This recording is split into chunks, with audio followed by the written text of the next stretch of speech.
On March 8, 1976, the police in Bethesda, Maryland were called by a concerned person claiming they hadn't seen their neighbor in some time. The police sent an officer out to do a welfare check, and once they arrived on the scene, they saw what appeared to be blood on the driveway leading to the front door, which gave them cause to enter the house.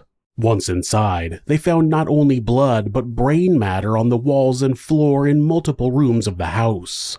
Nobody was in the house at the time, but it was clear that something horrific had happened to the Bishop family. This is Monsters.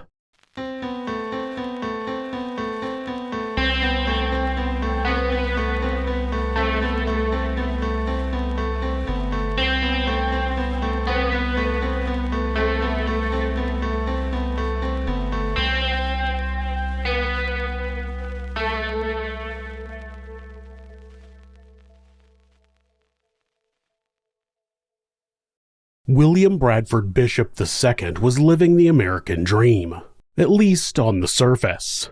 Brad, as he preferred to be called, played football in high school and fell in love with a cheerleader named Annette Weiss. Though many high school sweetheart relationships don't work out, they stayed together when Brad graduated a year ahead of her. He moved from his hometown of Pasadena, California, all the way across the country to attend Yale University, and the two never stopped planning their future together. Though he'd worked hard to get in, Brad started to struggle a bit in college. His grades were inconsistent, and he was more of a C student. A C student at an Ivy League school, of course, but an underachiever compared to his peers. In addition to struggling academically, Brad had a tough time paying for school, as he came from a family that was not nearly as well off as many of his classmates. His father was a geologist who worked for himself, taking various consulting jobs in the oil market of Southern California, so the family's income was inconsistent. His mother, Lobiela Marilis St. Germain Bishop, was a housewife, so the family was entirely dependent upon his father's business. Going into his senior year, Yale raised its tuition considerably, and Brad had to take a year off to work and save up. While his classmates all graduated, he dug ditches, then went back in for his final year when most of his friends had already left. Brad's roommate his senior year recalled him speaking openly about struggling with depression, then the next day saying his depression had cleared up. Brad experienced wild mood swings often. Brad had been born in 1936, so he'd been too young to serve in World War II, but growing up in volatile times had inspired him to serve in the military. Shortly after he graduated, he married Annette, then enlisted the next day. It's also possible his patriotism was inspired by his poor grades, as the Army would be a steady paycheck, and as a college graduate, he would come in as an officer. As a Yale graduate, Brad was made an intelligence officer right away with the Army Security Agency in 1959. He was already proficient in Spanish, French, and a bit of Italian, and in the Army he started learning Serbo-Croatian as well. Even though he'd struggled academically, he was still very smart and picked up other languages quickly. Brad and Annette welcomed their first son as Brad prepared to ship off, and they named him William Bradley Bishop III. They later gave him the nickname Pino, as he would grow up mostly in Italy. The Bishops were sent to Verona, Italy. For Brad's first assignment, he was given the task of listening in on broadcasts and intercepting military transmissions coming from Yugoslavia. It was a cushy job, but Brad was technically something of a spy. What exactly Brad might have done during that time is all very secretive and vague, but that posting would mark the start of a mysterious, adventurous, and ultimately bloody and tragic life. Since Brad was an accomplished skier, he would later claim the military wanted him to cozy up with the Yugoslavian ski team as part of his assignment. The team would occasionally cross the border and come to Italy. Brad was meant to try and befriend the players and attempt to recruit some of them to spy for America. Yugoslavia was allied with the Soviets in the Cold War, but as a new and volatile country, there were factions and groups within the nation who opposed that. People who knew Brad at the time would later say he succeeded to some degree in his spy mission, while others who knew him only later in life said that Brad himself would claim he'd failed on his mission. There is compelling evidence both ways. In some letters detailing those early years, Brad was praised for working missions of a particularly difficult and sensitive nature. Those letters also hinted that he had been given a great deal of responsibility, to the point it seemed like excessive and overly specific praise for simply listening to radio broadcasts. Brad would later also claim that during that time he worked as a liaison for the CIA base in Germany, which would lend credence to the theories he may have done more boots-on-the-ground spy work. There is documentation of him occasionally working in Germany and being praised by his superiors for his work there, but what work he did exactly is vague. Whatever he did in Verona in Germany, he worked on that assignment for 2 years and was awarded a certificate of achievement, but his record wasn't perfect. Brad's coworkers described him as intense and competitive, but carefree in the wrong ways. Apparently, while in Verona, Brad had less than stellar security practices and slacked off on property, locking up documents and making sure paperwork always went through the proper channels. He also was quick to anger and didn't care who knew it. He left his assignment in 1963 to begin the path to become a Foreign Service officer. His family stayed in Florence so Brad could further study history and the Italian language, and he eventually earned his master's. However, during that time, something rather strange happened. In the spring of 1964, just a year after he'd left his assignment spying on Yugoslavia, he made the bizarre decision to go on vacation there. His vacation lasted 16 days, and whether or not he took his family with him is unclear. A colleague stationed nearby reported his concerns right away. Because Brad had been spying on Yugoslavia, the possibility of the government detaining him and trying to keep him to trade for other spies was very real, and he was reprimanded and written up for his vacation. Despite that, he managed to secure a posting as a Foreign Service officer. Brad became a diplomat in 1965. He welcomed his second son, Brent, as he prepared for his new career. His first posting was going to be in Ethiopia, and as they prepared for the move, Brad bought a diary and wrote the opening to Walt Whitman's Song of the Open Road on the first page. It's a rather long poem, but the beginning has both a sense of wanderlust and personal responsibility. Brad seemed excited to begin his adventure. That diary was very nearly lost to history. To skip ahead a bit, it was formally found on March 19th of 2000 when a North Carolina woman named Lorene Klepacki bought an old diary at a flea market. It had been auctioned off at an estate sale decades prior. It covered Brad's life from October of 1965 to October of 1971. Brad's family found a lot that they liked about Ethiopia. There was a large diplomatic community, and Ethiopia was a stable country at the time, so they felt safe. Brad was stationed in the capital, and their family enjoyed hosting lavish parties and events for politicians from all over the globe. The castle-like architecture of Ethiopia was reminiscent of Europe, and Brad was especially fond of the food. However, his diary from those first few years spoke of a troubled mind. One entry in 1967 read, quote, "Toxic degenerative psychotic with confabulation, chronic low-level maniac, involutional megalomania." Whatever that entry meant was unclear, as it was somewhat removed from the context around it. But whatever was troubling him, he did seem to recognize that something was wrong and that he wanted to get better.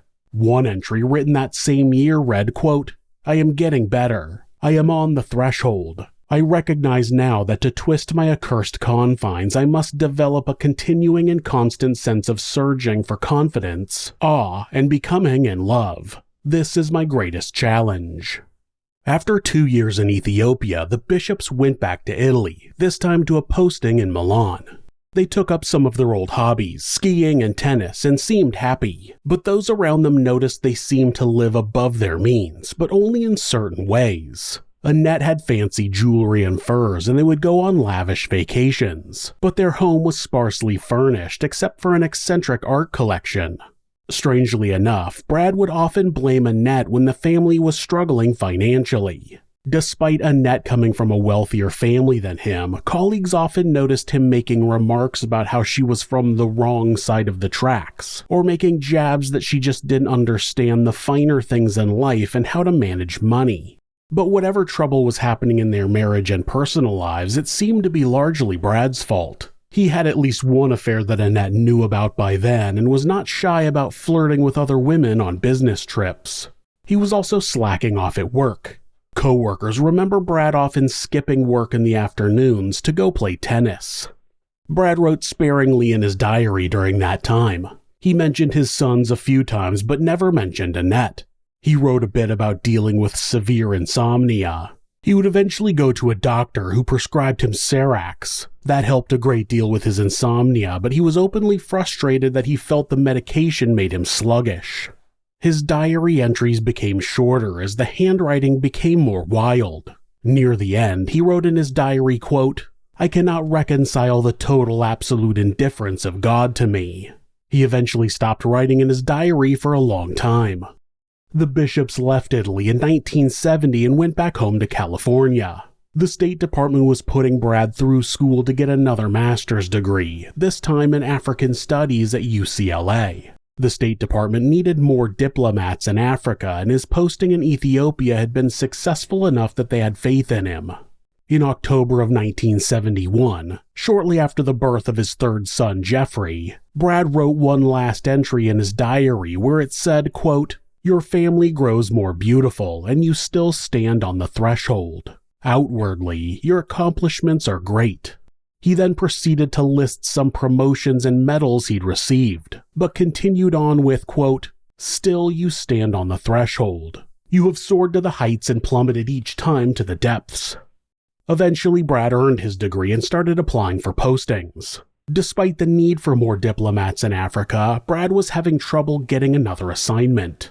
The more stable parts of Africa where his family could have more modern amenities were all going to his colleagues, so eventually he volunteered for what is known as a hardship post. That's a posting where only the basic survival amenities are available, so signing up for the post showed that he was a hard and adventurous worker. Brad's father had passed away by that point, so his mother decided to move with them as well. So they were a family of 6 preparing to go to the newly formed nation of Botswana at a posting that had really only been set up to sustain one person. Brad was placed in charge of diplomacy in nearby Lesotho and Swaziland as well. The countries were relatively small and the US government didn't see a need to give them their own postings. While in Botswana, Brad and Annette were both seeing therapists and both struggling. There was not much to do, and that posting was more dangerous than their previous ones. They went on a lot of safaris and big game tours to get away from the monotony, but still Annette was bored and anxious and dealing with frequent panic attacks. Brad tried to be somewhat productive and took flying lessons during that time. However, he also got a herniated disc and had to fly out of the country to get it treated. That left him with a prominent surgery scar on his back. The Bishops were rotated back to Washington after 2 years in 1974. There was an affluent suburb in the woods near Brad's office called Carderock Springs, and the Bishops moved in. However, they were only able to afford the house because Brad's mother paid the down payment. The boys enjoyed living back in the States, and the older two took up tennis and swimming. Brad wanted to try applying for more overseas postings, but Annette wanted to stay in the States for a while. Brad and Annette were hitting the point where they wanted different things in life. She was studying to get an art degree and wanted to find a life beyond just a diplomat's wife. Brad was hell-bent on making admiral before the age of 50 and saw his career as his whole life. Those close to Brad and Annette noticed tension between the two of them. Annette once told Brad's secretary on a visit that after 35, a man is no more good. Remarks like that were seldom recorded but likely not rare coming from both sides of the marriage. Once when applying for a credit card, Brad had to list Annette's job. Instead of writing stay-at-home mom, he wrote chief slave. In March of 1976, the yearly promotion list was going to come out for Brad's department, and Brad desperately needed to be on it. Foreign service officers operate in a strict and structured way modeled largely after the US Navy. Rather than trying to maintain the same positions, they need to constantly be promoted. If they don't get a promotion every 5 years, ideally more often, they're let go. Brad was just months away from hitting 5 years without a promotion, so the March promotion list was actually his last chance at staying employed. Of course, he could have applied for a hardship posting or even just a less desirable promotion and possibly gotten a second chance that way, but Annette wasn't having it. They had 3 young kids and she was finally making something of herself. 2 weeks before the list came out, Brad was given the news in advance that he was not going to be promoted. It was essentially a 2-week to 3-month notice that his career was coming to an end. After he got the news, Brad ran into a colleague, Peter Murphy, and complained about the system. Peter tried to reassure Brad that the promotions weren't always fair and that he was a hard worker, but Brad was inconsolable. The two had been chatting at the bus stop, and eventually Peter asked Brad what he was doing in the part of town they were in, and Brad said he was going to see his therapist because, quote, "My job is horrible. My kids and my mother are driving me crazy." He was still on Xerox at the time, and his therapist was a mysterious man named Frank Caprio, who would later refuse to cooperate with authorities and claimed that he and Brad were good friends even outside of a doctor-patient relationship.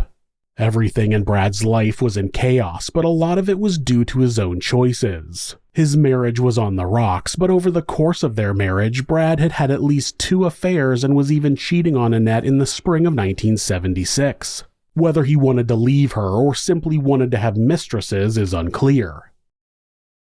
Things weren't great for the rest of the family either. Brad often expressed feeling embarrassed about his mother and her support, but at the same time didn't seem able to keep the family afloat financially himself. That winter, Lobelia had been helping out, but things were tight. She'd even started trying to sell her favorite fur coat.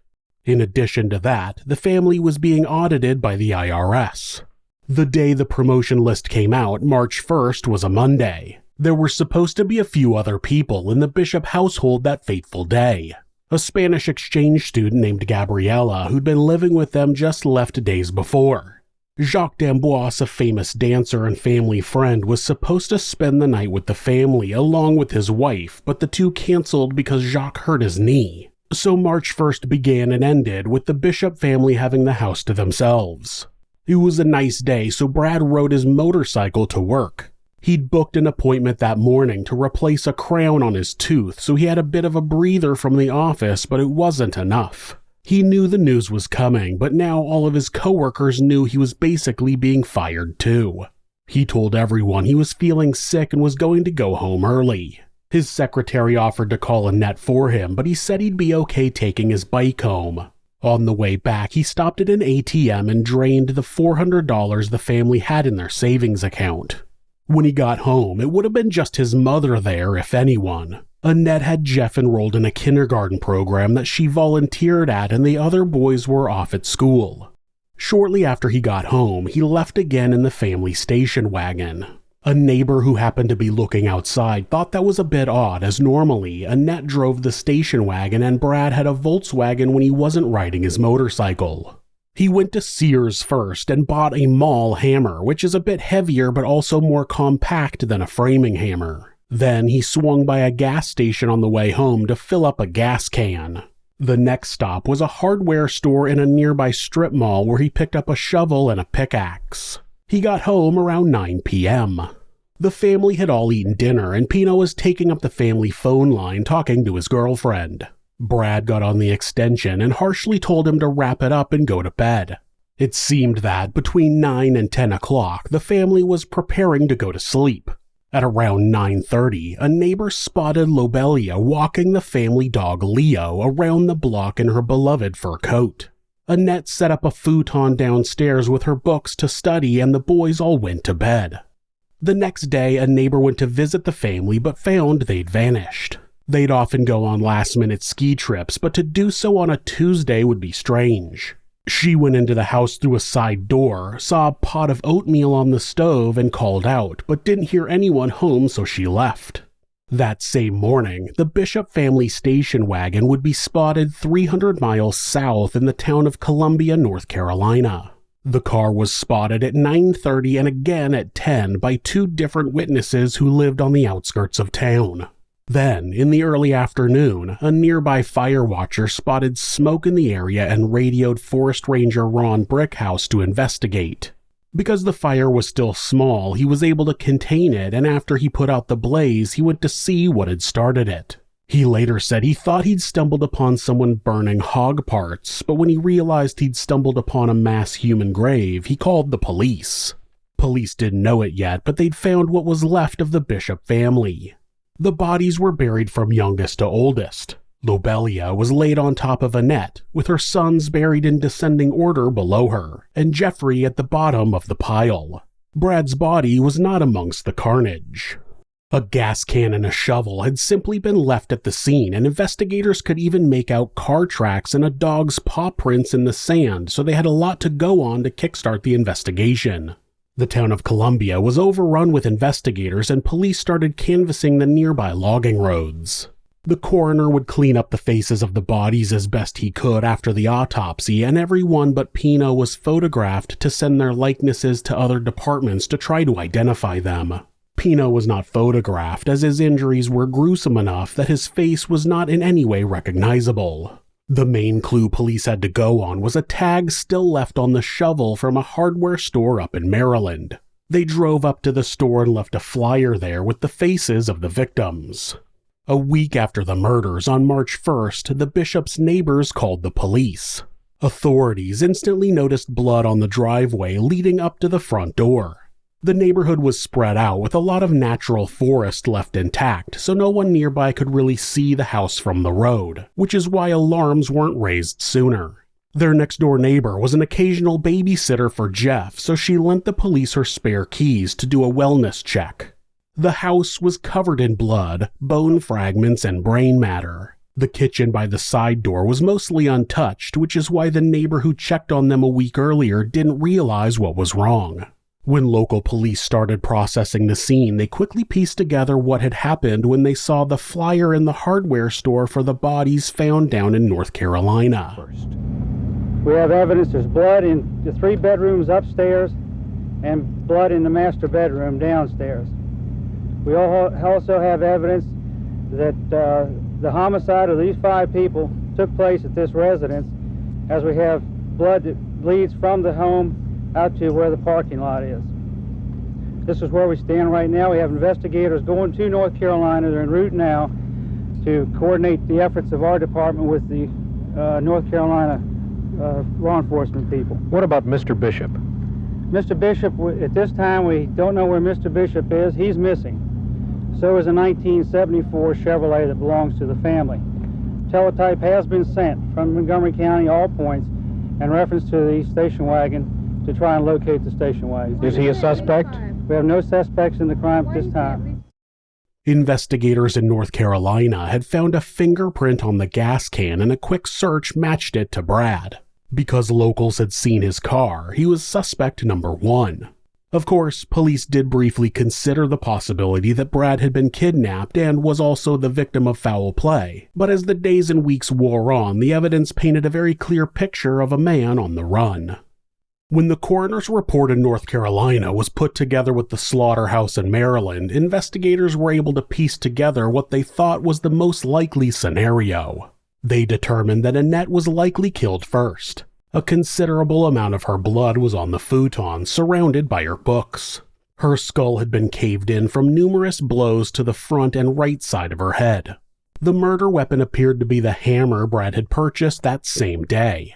Lobelia had locked herself in the bathroom, but the door frame was cracked and broken in. She was not beaten to death, rather she was struck once in the head, but it only left a bruise, and then she died either of being smothered or of heart failure. Pino had been beaten to death in his bed and didn't appear to have any defensive wounds, so he had likely slept through the other killings and was taken by surprise.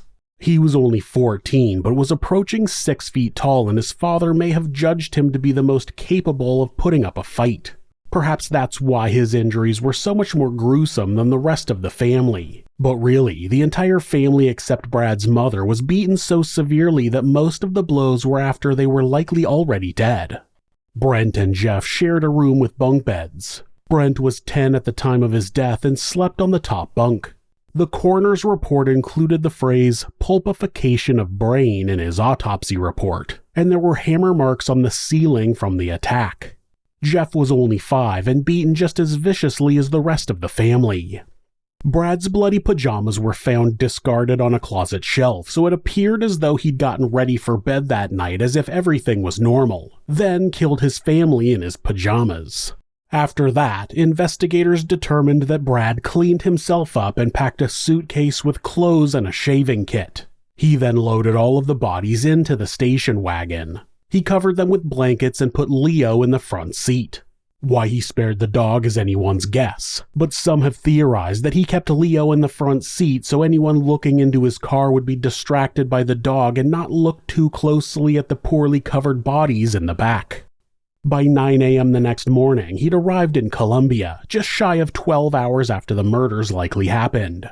The town is near the Outer Banks and surrounded by sandy forests and old logging land. Brad drove along the logging roads a few miles south of town, and police have pointed out that the logging roads are very easy to get lost on, so he'd likely driven them before. Also, Columbia is across the inlet from Harvey Point, a training facility used by the CIA, FBI, and ATF, which some people have speculated may be relevant. Brad eventually drove to a secluded spot in the woods and tried to dig a grave. He'd brought a saw to cut through any roots, so he'd been prepared to hide the bodies in a forest somewhere, but he hadn't planned for how close he was to the ocean. The soil was mostly sand and just filled back in as he dug. He'd also brought a pickaxe, which didn't seem to get used. At some point in the early afternoon, he had dug a shallow but wide pit and started dragging the bodies over from the car on a quilt. He then splashed the pile of bodies with gasoline, lit it on fire, and fled the scene. The murder weapon has never been found, so it's possible he disposed of it at some point during his trip down. The fire Brad lit was not very efficient and didn't really destroy any evidence. All it did was attract attention. The bodies were burned less than a mile or 1.5 kilometers from a fence that marked land owned by the CIA training facility. So if he hadn't burned the bodies, it's likely no one would have ever found them, as people are not supposed to venture that close to anything owned by the training facility. The most damning evidence that Brad was responsible for the murders was a sighting that occurred shortly after he burned the bodies. Brad drove to Jacksonville, North Carolina, and bought a new pair of shoes at a store near a military base. The store owner remembered Brad because he had a female companion that he said looked and sounded Caribbean, and the two had brought in Leo. Brad appeared well put together and was even wearing a suit, so he'd had a chance to get cleaned up since burning the bodies. The identity of the woman he was with remains a mystery. In addition to that sighting, Brad called an old friend in California twice during that first week, but his friend was not home both times, so whatever he wanted to say is yet another mystery. Brad's car was eventually discovered on March 18th near the Elkmont campground in the Great Smoky Mountain National Park in Tennessee. In the car, police found various blood-stained sheets and blankets, dog biscuits, a shotgun, a box of shells, and Brad's shaving kit. He had left behind various trail maps of the park, his suitcase of clothes, and his medication. Dogs were able to track his scent for about 300 yards on a nearby hiking trail before it vanished. Search and rescue officers and police combed the forest. Backpackers were warned away from the Appalachian Trail, and campers were told to be vigilant. Someone reported that they'd seen a man who looked like Brad in a visitor center near Elkmont, and the dogs hit on Brad's scent again, but the trail went cold in the parking lot. Dwight McCarter, a ranger who knows the Smokies extensively, helped with the search. Someone told him about a fresh grave they'd noticed off of a hiking trail, and when he went to investigate, he found a small grave covered with rocks with a cross made of sticks. The stones and sticks were being held together with a military paracord. McCarter didn't dig up the grave, but he wondered if it had been Leo's. Another account says someone reported a lost golden retriever roaming a hiking trail nearby, so Leo may have been set loose. The search of the Smoky Mountains ended on March 26th. McCarter still thinks Bishop died in the Smokies, and he's not the only one. Had Brad killed himself in the dense forest or simply gotten lost, it's likely his body would never be found. As is to be expected of an international mystery, there have been dozens, if not hundreds, of sightings and tips called in over the years, but only a few that have been deemed credible. In July of 1978, a Swedish woman who'd worked at the embassy with Brad in Ethiopia thought she saw him twice during the same week wandering a park in Stockholm. Apparently, he had a beard and she felt like he was trying to follow her without being noticed. One of the other most famous sightings was also reported by one of Brad's co-workers and was even reenacted on Unsolved Mysteries. That man claimed he'd seen Brad in a bathroom and confronted him, but Brad escaped. That was later discredited when police discovered the man who reported it was caught making up false information to get media attention. Ray Kite, the sheriff of Montgomery County, Maryland, decided to revive the case in the 90s. In 1992, on a whim, he decided to look up Brad's social security number on a credit bureau database to see if there were any new hits. He found that there was a man in Sacramento, California, who had been using Brad's social security number, but the man had passed away before the search and pictures of him didn't have any kind of resemblance to Brad. That lead inspired Sheriff Kite to dig deeper, though. He assigned Deputy Robert Kiefer and Detective John Cady to go through the old files and see what they could turn up. In some of Brad's old mail, they found a letter that was sent to him from the federal penitentiary in Marion, Illinois, which instantly caught their attention. The letter was from Albert Kenneth Bankston, a bank robber and kidnapper who'd already managed to escape custody once. The letter was marked number 6 and referenced previous letters sent between Albert and Brad. The letter mentioned several spots near a lake in Colombia, very close to where the bodies were eventually burned.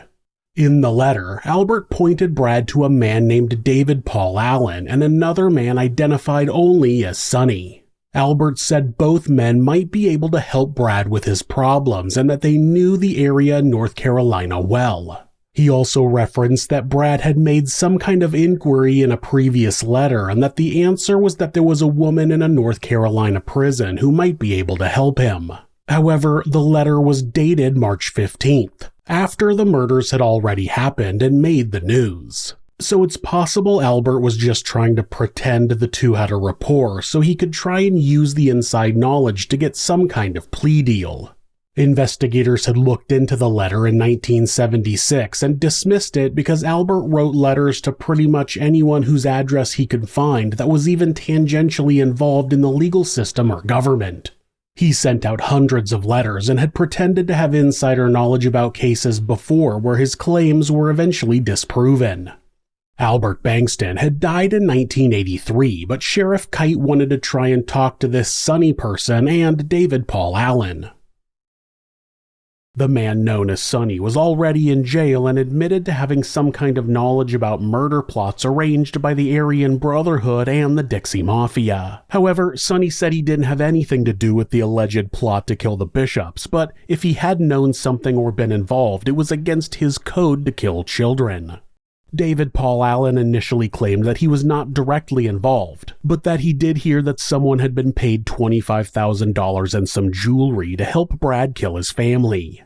Apparently, Brad wanted to arrange for the murders to happen when he was on a business trip in Geneva between January 27th and February 6th.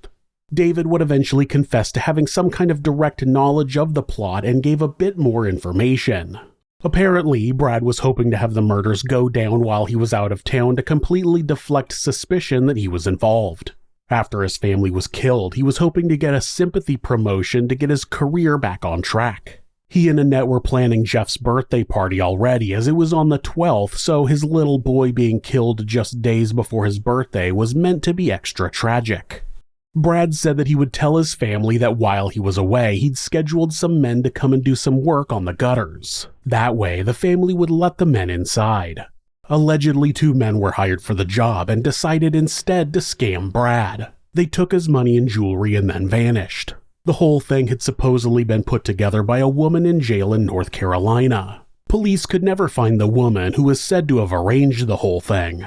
While he was on his ski trip, whether or not he'd actually been planning to murder his family already, Brad certainly did not seem worried about them. He was openly courting and going on dates with another woman, and multiple people said that he and this woman were known to be promiscuous on business trips. The hitman plot was never conclusively proven or disproven either way, and in any case, the validity of it didn't really bring investigators any closer to finding Brad. In 2012, Sheriff Ray Kite retired, but he and the new sheriff, Darren Popkin, would talk about the case occasionally. A new task force was eventually formed to keep the investigation alive. An informant with a Virginia motorcycle gang spoke with investigators in 2013 about an interesting theory that involved Brad having connections to a motorcycle gang. That source was someone living in the witness protection program who had always given reliable information to authorities. The informant claimed he knew a woman who worked at the State Department with Brad who was having an affair with him. Apparently, that same woman was involved with a motorcycle gang. After the murders, she helped Brad escape with the help of 2 other gang members, and Brad stayed at her place for a while in Falls Church, Virginia, near D.C.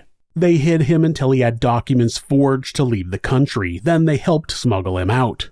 That would have cost around $50,000, but was in the realm of services the gang provided. But where Brad got the money is a mystery. He only left with $400 in traceable money. If that account is true, Brad may not have had money to barter with, but it's quite possible he could have paid his way by making false passports.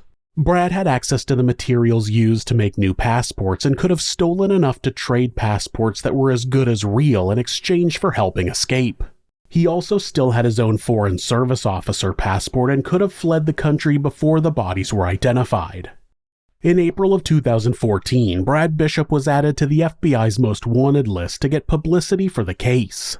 That brought in hundreds of new leads, the most promising of which was a possible connection to a John Doe who looked shockingly like Brad. In 1981, a homeless man had been hit by a car and killed on a rural highway in Alabama.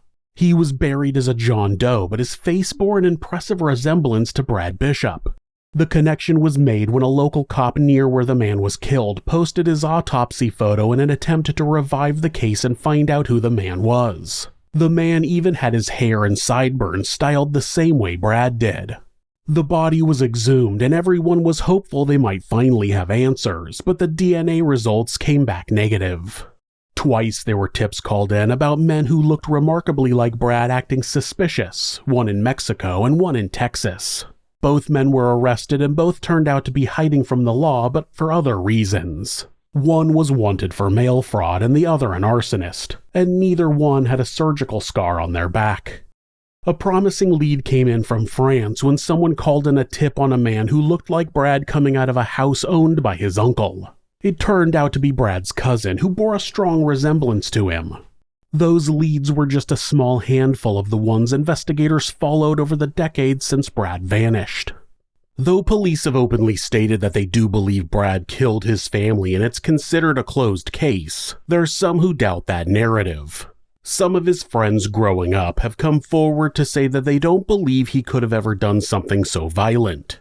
Some have even put forward the theory that Brad was a spy and his family was killed as revenge, and he was either kidnapped or killed at another location. To delve into that theory a bit, Brad's work listening to Yugoslavian radio broadcasts might technically constitute spy work, but that's a far cry from doing actual undercover work and really being considered a spy in the traditional sense. But there were all of his mysterious commendations and letters of praise that seemed to hint at more, so it's easy to see where that theory comes from. By the turn of the century, the country of Yugoslavia no longer existed and had broken up into several other countries. During the time Yugoslavia was a country, though, they had a secret police force known as the State Security Administration. That secret police force was active from the end of World War II up until 1991 when the country was about to officially separate. The secret police committed numerous high-profile assassinations during the Cold War, and their preferred method of killing was to bludgeon their victims with a hammer. Modern-day Montenegro has the bulk of the classified documents regarding the State Security Administration, but has not released them despite the other countries that were part of Yugoslavia largely declassifying their World War II and Cold War-era documents. Montenegro is still a very new nation, and the country's leaders have recently said they do not want to risk any kind of destabilization and do not currently have plans to declassify their documents. So if there is any kind of connection there, who knows if or when more details will ever come out. It's certainly interesting that Brad's family was killed in the way that the spies he was working against favored, but some people have also put forward the theory that Brad himself was a spy working for the Soviets. His vacation to Yugoslavia so soon after he was assigned to spy on them is certainly strange, as is the fact that details on what exactly he did there are sparse. Also, during his time in Botswana, he received some kind of reprimand for unauthorized contact with the Soviets, but the details on that are vague. Why he would kill his family based on that narrative is unclear, though. Sheriff Kite has his own theories. He's openly speculated that Brad may have been involved to some degree in the CIA's MKUltra experiments. To give a brief overview, MKUltra was a series of secret operations conducted by the CIA from 1953 to 1973. Much of the documentation on those experiments has been destroyed, but in broad strokes, the experiments involved testing drugs and doing various psychological experiments on American citizens. Some of the test subjects were in the military or worked directly for the CIA and knew they were signing up for testing. Others were prisoners or other vulnerable people who often had no idea they were being experimented on. Sheriff Kite leans towards Brad having been part of experimental drug trials, possibly involving LSD. He thinks it's even possible Brad was on drugs when he killed his family. That theory hinges on Brad having been a CIA operative at the time of the experiments, though, and there are some hints that Brad would not have been an effective spy. Giving Brad a high-level position like the one he had in Botswana would go against standard protocol. Plus, he also had several write-ups for handling classified documents poorly. Sheriff Kite was hell-bent on proving a connection with the CIA when he was investigating the case and even filed a few Freedom of Information Act requests over the years. The CIA eventually sent him a letter saying his request was denied and all other inquiries would be ignored. Some of Kite's evidence was interesting, though. Allegedly, one of Brad's therapists said Brad was involved with the CIA. There was also a matchbook in Brad's desk at the State Department that had a phone number written in it from Langley, Virginia.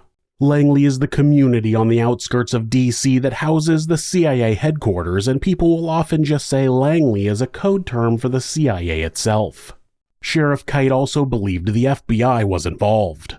Apparently, in the early days of searching the Smokies, the FBI were working with the National Guard to block off certain areas from being searched. There's also the fact that for a time, the Albert Bankston letter vanished from the case file after the file had been checked out by someone claiming to work for the FBI, but who no one could identify.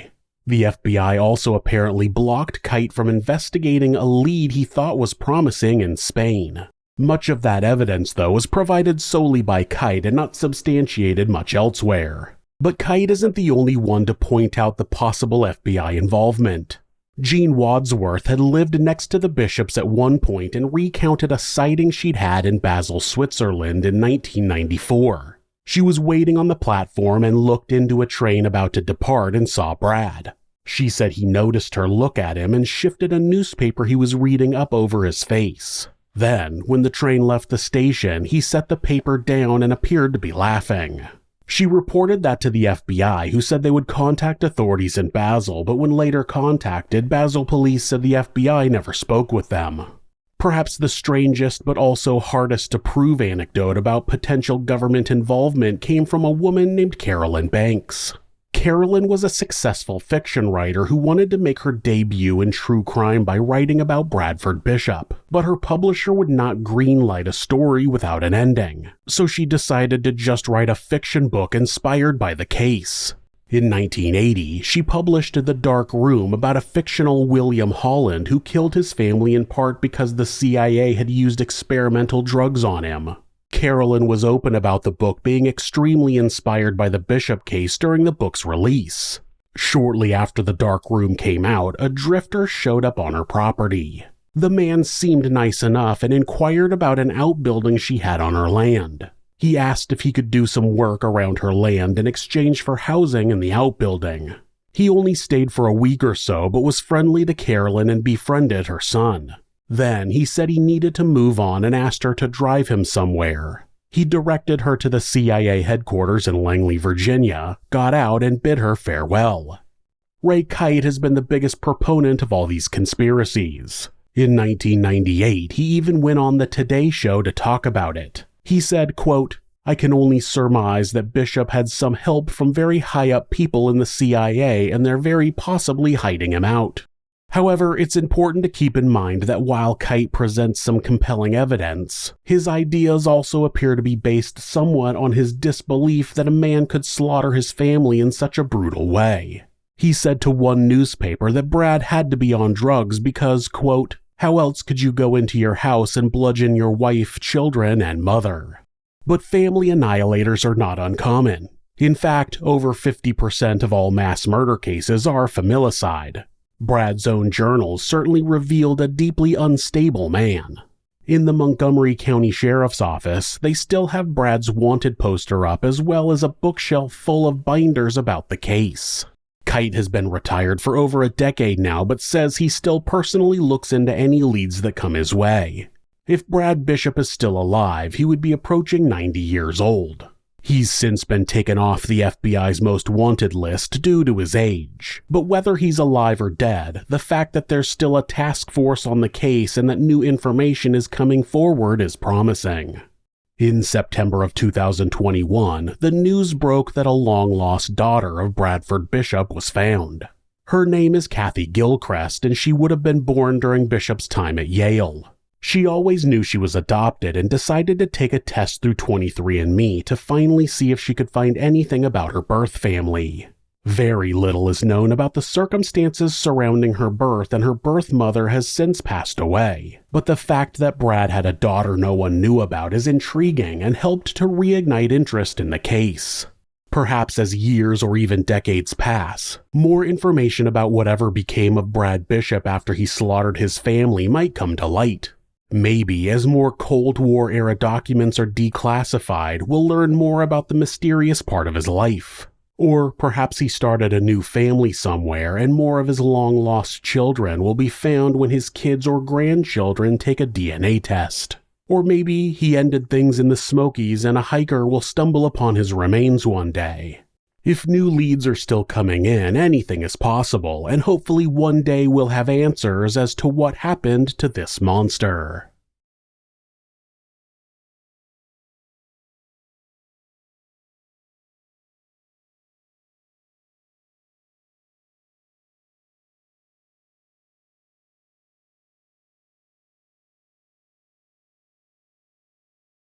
If you're a fan of true crime, hit subscribe and turn on notifications so you don't miss an episode. You can also hit like or leave us a comment. You can check out our other show, Somewhere Sinister, on YouTube or anywhere that you listen to podcasts. If you'd like to support the show, check out our merchandise at thisismonsters.com. The link is in the description. Thanks again, and be safe.